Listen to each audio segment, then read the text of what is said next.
Hi guys, welcome back to my channel. It's your boy Smiles, and I'm back with another video. Yo, it's been a long time. It's been a long time. It's been a minute since I've been on this channel, guys. I know I haven't been doing videos and stuff. So I've just been occupied. I've just been occupied, and I'm not able to do videos as much as I would like to. I'm not able to. But you know what? After that bafana performance on Tuesday, there was no way that I'm not doing a video. There was no way that I'm not doing a video. I think if you watch that match, you would agree with me when I say, guys, we finally have a team. This is the Bafana that we ordered. This is the team that we've always cried, yearned for. This is what we've always cried for. We said we wanted to play against the big boys and dominate the match. That's what we saw. We For the first time in a very long time. I don't remember when was the last time this happened. I saw a Bafana that was dominating, that was scoring goals. Like personally, I won't lie to you. After the Africa Cup of Nations, you would think that we we would like I don't know how to say this, but you start being, I don't know whether to say anxious or just get worried about how's the next. You want to see how we are going to perform in our next game, right? And um I must say that the boys did not disappoint against Algeria on Tuesday. Yes, we had the game against Andorra, but I'm gonna talk about that game as well. When you look at that game, we basically played our B team. It wasn't the usual lineup that we used to, in the way we used to do things, because almost majority of the players that played in that match uh, were either playing their first game for Bafana or something like that. Um, yeah. So I just want to talk about the two friendlies that Bafana had. Um, Starting with Andorra game, we drew that game. It's a game we should have won. One thing that I did, that one thing that I took from that game was, like, I don't like, personally, I don't like this Hugo Bruce style whereby you go into international friendlies and then you play two different teams.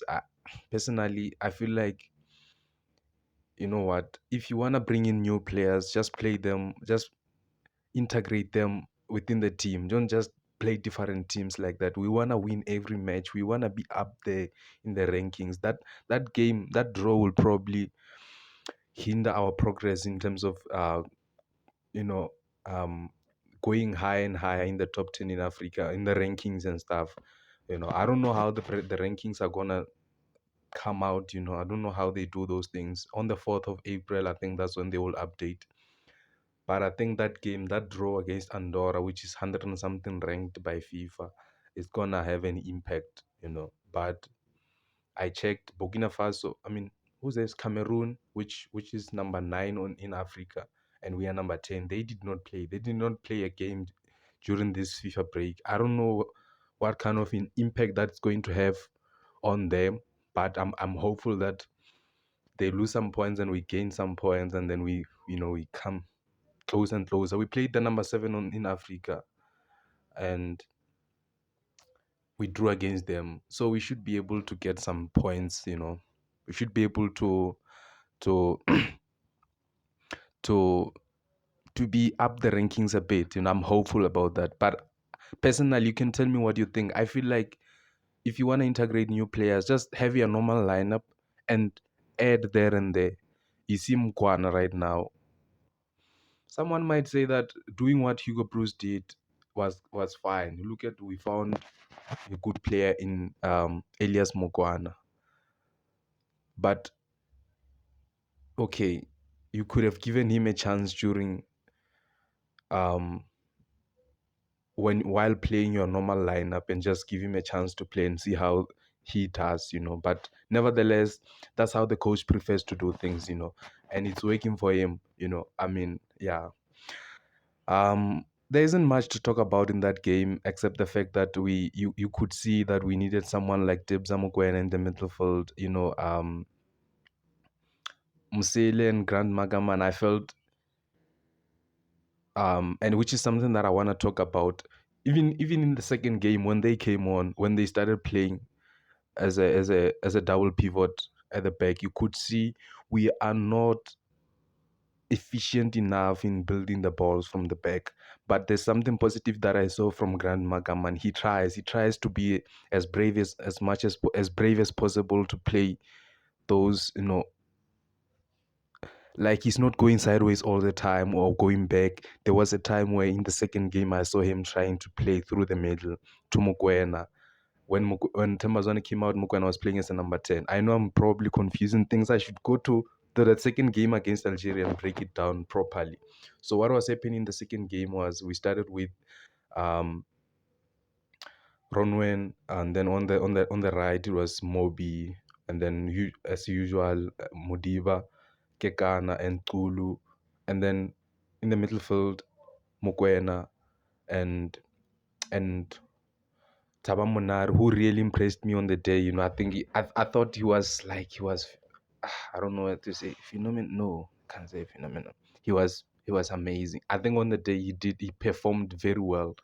You know, the combination. I thought maybe just not having Pepelo Yaya's tall in the midfield will have an impact. But having Monari and Mokoen in the midfield, I felt they complemented each other very well, and we could play, man. It was, guys, I won't lie to you. It was hours. I know. If guys, just tell me if you share the same sentiments as me, guys. When I was watching that match, I felt good throughout the match. I felt good about everything that we were doing. It, it was such a good feeling that even when we were doing the wrong things, you are like, we will bounce back. When we were 1-0 down, you are like, we can still come back. I wasn't scared, and we did come back. So we play number Tembazon as a number 10. Let me continue the lineup, and then a police and Mayambel, and then we're playing Rainers. And I won't lie to you. We One thing I liked about this team is that there was pace, and then we played the ball. We played, and then when situation allowed us to run with the ball, we ran with the ball. When you have a police, when you have Mayambela, you have Rainers in the middle, you have Spitfires. Why not, guys? That was such a good game to watch. I feel like one of the best games of Bafana. Even though it was a friendly, it was eye catching. It was, you wouldn't sleep. The match it played from 11 what, until 1 in the morning. It was a good match, and personally that's what I want to see from Bafana going forward, us dominating the game no matter who we are playing against. If you asked me a year ago when playing against Algeria, I would be skeptical about how we are going to, I think we would be dominated the whole game and all those things. But coming into this game, I was a bit confident, but within the first 10 minutes, I was like more than confident that we can win this game. Even though we did not win the game, we drew the game.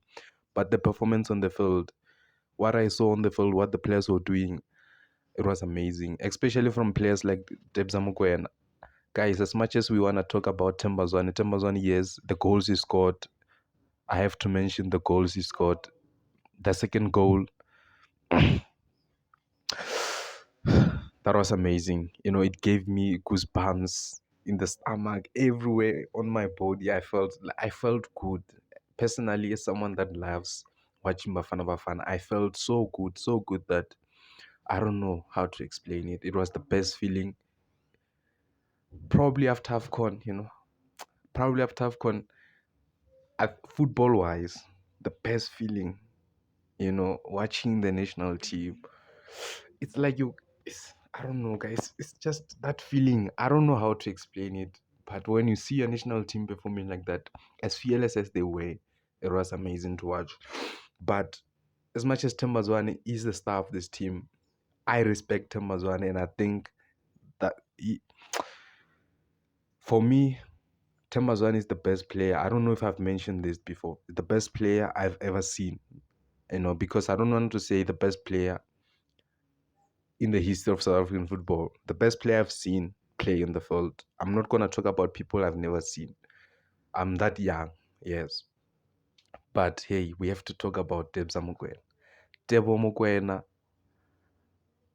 without Tebo Mokoena, I don't see the team functioning that much, as fluent as they do.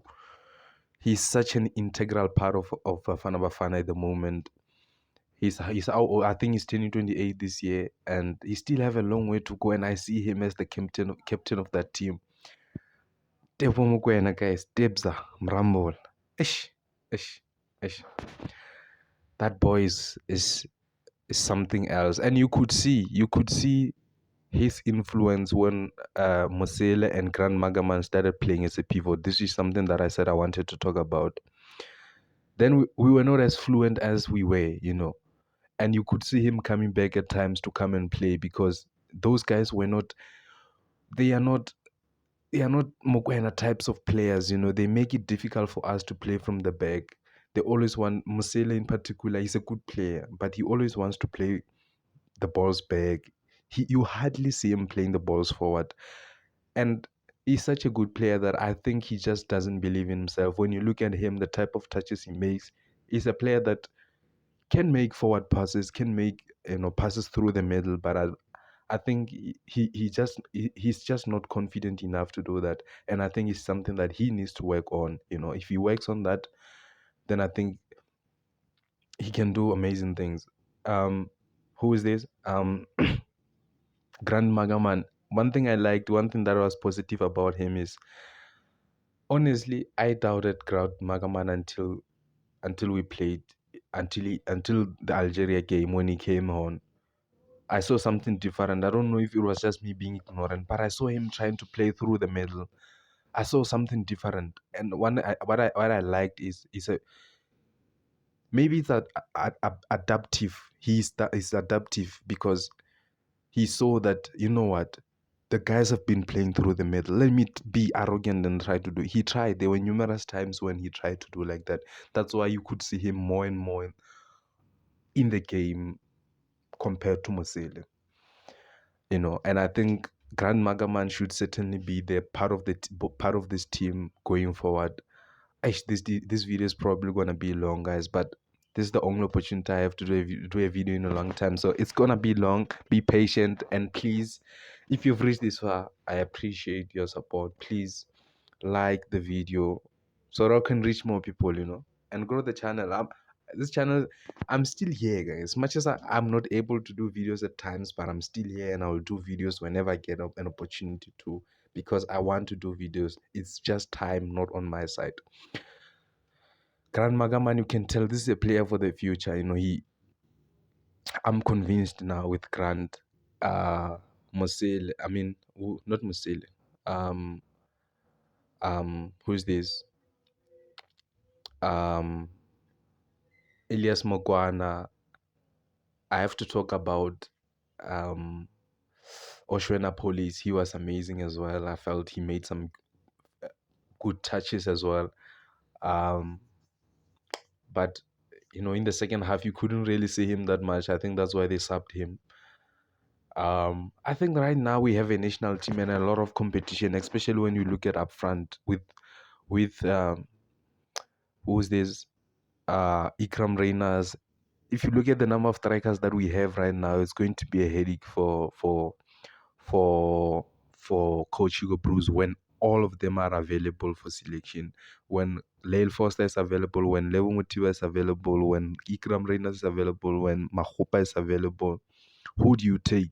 Because if there's something I realized from this game is that having Ikram Reyners allows us to press because he has speed. He can cover as much space as you want him to, which was something positive, and I feel like that's what we lacked from Mahopa in terms of pressing. We are not able to press that much because immediately when the ball goes past him, he's eliminated. With Reyners, he can run from there to there and he's fast, which means that if you eliminate him here, he can be there within milliseconds, which is something positive, which is something that I think Coach Hugo is gonna have a headache going forward in terms of who he is selecting for that position.